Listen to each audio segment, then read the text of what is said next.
It took me decades to figure out that my personal fashion style was akin to an 8th grade soccer player, but it took even longer to figure out my musical style. So today I want to talk a little bit about just kind of how I have recognized what my influences are and how you can kind of take like just a big group of your musical influences and turn it into your own style, because I feel very confident in my playing having its own kind of vibe that I can recognize, which is something that I've always kind of strived for, right?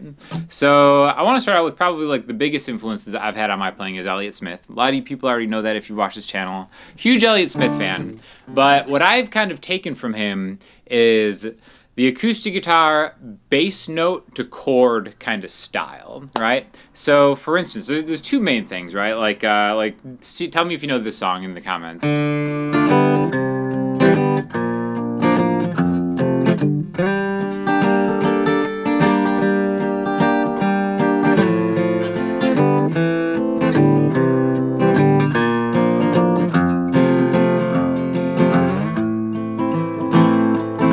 So it's a way to kind of separate that bass note from the chord. So if I'm playing like a D minor, I'm gonna hit that open D and then play it at the chord afterwards, like 1, 2, and 3, and part of this is interesting because when you think of like what you steal from other players and what is maybe like intrinsically in you, I do feel like something that is just very natural to me is writing everything really in 3/4 time signature, 3/4, 6/8, basically a waltz, right? Counting to 3 over and over again. And I don't think that's something I picked up from Elliott Smith, even though a lot of his stuff is in 3, but a lot of the artists that I really love, they write in 3, and I think it's just kind of like something that I've always gravitated towards. So Elliott Smith, Fiona Apple, Amy Mann, just to name like a few of my early influences.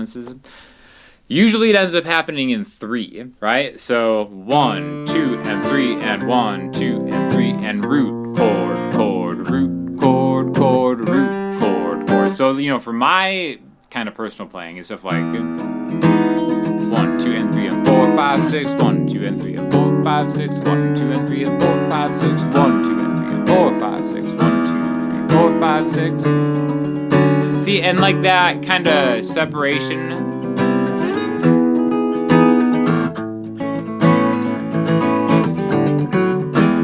That, you know, back and forth is something that I know that I just basically unconsciously ripped off from Elliott Smith and like a bunch of other artists that do that.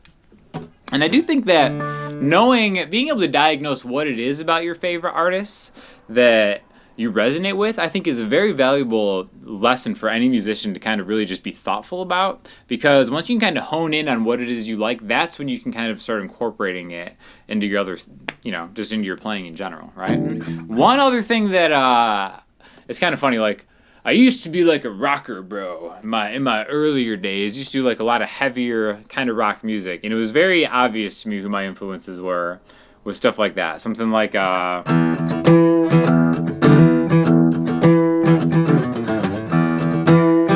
my song Dragonfly, right?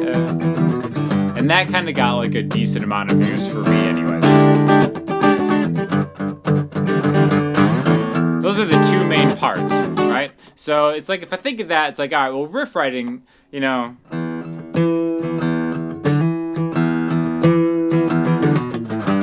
like something like that is clearly half Muse, half Led Zeppelin, like.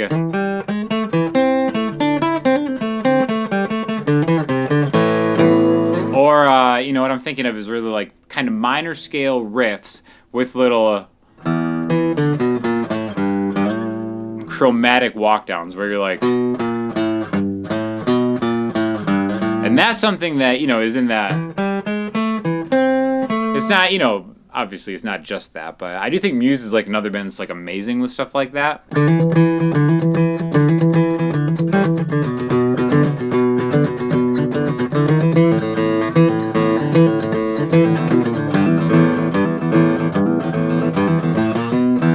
Right? So it's like that kind of stuff, even though I'm not consciously thinking of any of this stuff when I'm writing songs, but I know that influence is there, right? And I've been thinking a lot about this because this summer, the project I want to work on is going to be something that is just like solely my own. In the last few years, I've been doing a lot of collaborations and stuff, and I just want to kind of focus on my own music and really taking all this stuff that I've learned and really kind of doing maybe like an acoustic faced album. So I've been thinking a lot about this and where a lot of this stuff comes. And it also brings me to the sponsor of this video. It's DistroKid. If you've ever used DistroKid, it's basically how you get your music online. And they finally have something that I've been waiting for forever. They have like a really great app for it on iOS. Okay, so let me just show you real quick how this app works, because it's kind of a godsend how it is. So, you can see all the recent music that you've uploaded. You can actually see the bank, like how much money you've made off of streaming. And I had, for whatever reason, I never checked this online, but I have like $2,200 in this bank from like my music, which is like, oh my gosh, this is why I need to make more music. But the cool thing is too, you can actually upload right from the phone now. So as long as you have like the artwork and like the file, you can just do it on the phone. And again, it'll show you like your stats for like the last month. And there's just a lot of stuff that you can do with this. You can, connect it to, your bank account, and you can buy like album extras to like promote stuff. But I think just having something easier to access to see like your real-time stats is more inspiring. And I know it definitely inspired me to maybe just start releasing more music, which is something that, I always think about, but I don't really always put like a real focus on. So thank you to DistroKid for sponsoring this video. If you do have iOS and you already have the DistroKid account, just log into it, because this is a cool interface. I prefer the actual mobile interface just because it's so much easier to kind of hunt around and find exactly what you're looking for. So thank you to DistroKid for sponsoring this video. They've always been amazing to me, and it's a service that I used way before I even became like partners with them. So shout out DistroKid. It's super inexpensive, the best deal in music, hands down. But back to like my influences, like another thing that I've learned is falling in love with Travis picking, right? I almost think that like Travis picking has become my default way to like sit down and pick up a guitar.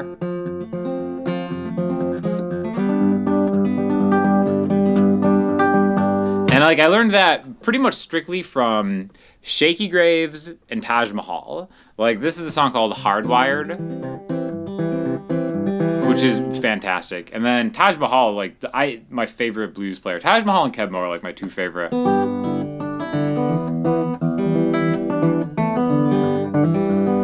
And it's like it really made me such a better fingerstyle player. And I think it's important to, like I said, to know your influences, but to really drill down and try to find out what it is about music that you like and how to get the tone. Not to copy the tone, but to be able to like really find your voice through other people's techniques. And I know for a fact that kind of back and forth like thumb action, that's 100% from Shaky Graves and Taj Mahal, and kind of like learning their songs and gigging those songs and stuff like that, right?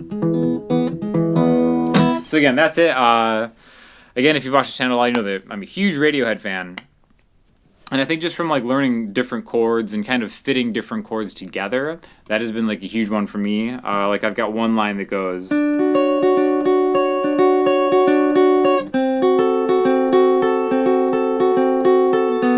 in 3 again.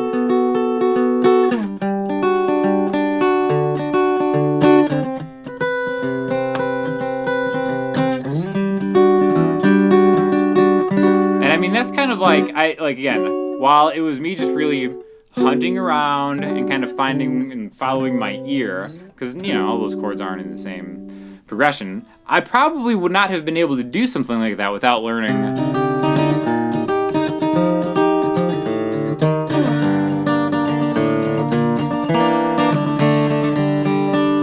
So again, even though it might not sound like it, to me, it's the same kind of sentiment in moving through the fretboard with guitar-based lines, right? So I'm always super interested in how a lot of this stuff manifests, just subconsciously without even thinking about it. And then like lyrically and song structure is like another huge one. That's why I'm just a... Radiohead and probably Fiona Apple are like my two biggest influences from like a songwriting standpoint, and I love that how they don't really follow like the same structure, like that verse chorus like structure. And again, if you're writing like pop music, like yeah, definitely there's like a formula that maybe is a little bit more appropriate, but I'm not trying to not trying to get like super famous or get a bunch of streams. I'd like to have a healthy amount of streams, thanks to DistroKid and Spotify for Artists and all that stuff. But to me, it's more just about having a cool artistic project to work on. So that's why I'm excited to kind of do this summer, and I would love to see any questions that you guys have about the entire process that maybe I could help answer, because I'm going to be using a bunch of gear. Which also brings me to the gear part. I mean, it doesn't get any better than a Martin Dreadnought guitar. I think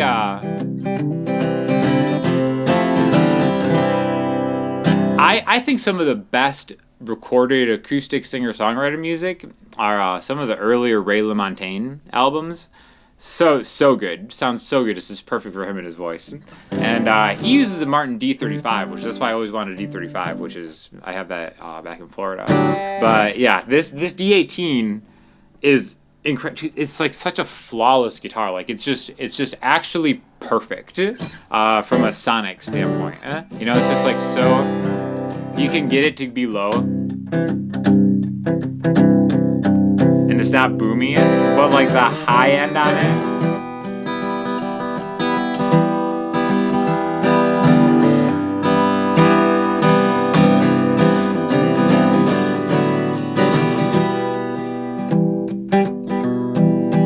So yeah, the gear is another important thing, and that's just kind of like just trying new things. Like I really feel like I have discovered Martin Dreadnought guitar with Elixir 12s.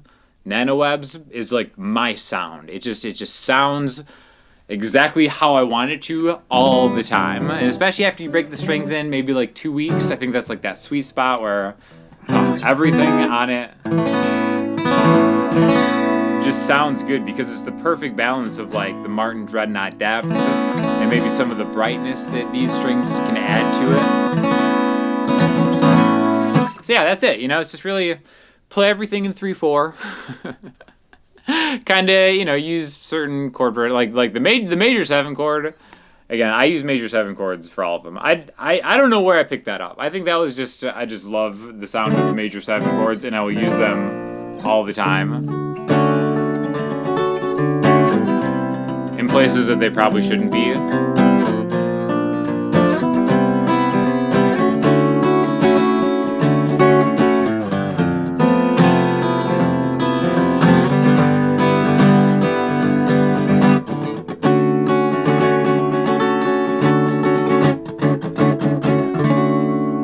And yeah, just being conscious of that and just exploring and trying new things. Trying new genres has also been really important. I do think that like a big part of me increasing my knowledge of the instrument was listening to a lot of Joe Beam's bossa nova songs. Huge fan of Joe Beam. And like again, without that, I probably wouldn't have written Parador, even though it doesn't really sound like traditional bossa nova.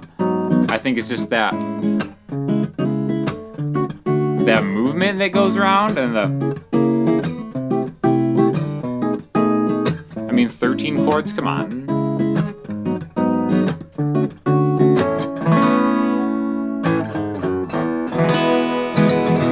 So, I just kind of want to talk a little bit about some of my influences. Let me know who your influences are. If you share common influences with me, because again, it's all about Elliott Smith, Radiohead, Muse, Fiona Apple, Joe Beam, Shaky Graves.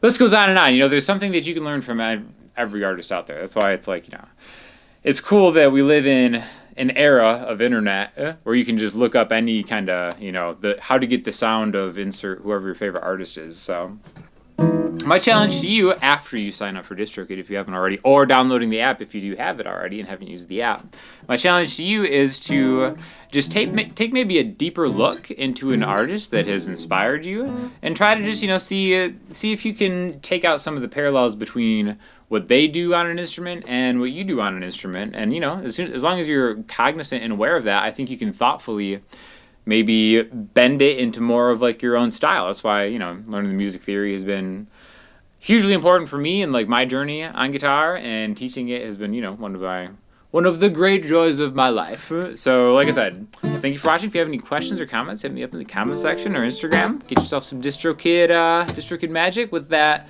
affiliate link in the description, and I will talk to you guys soon. Thank you.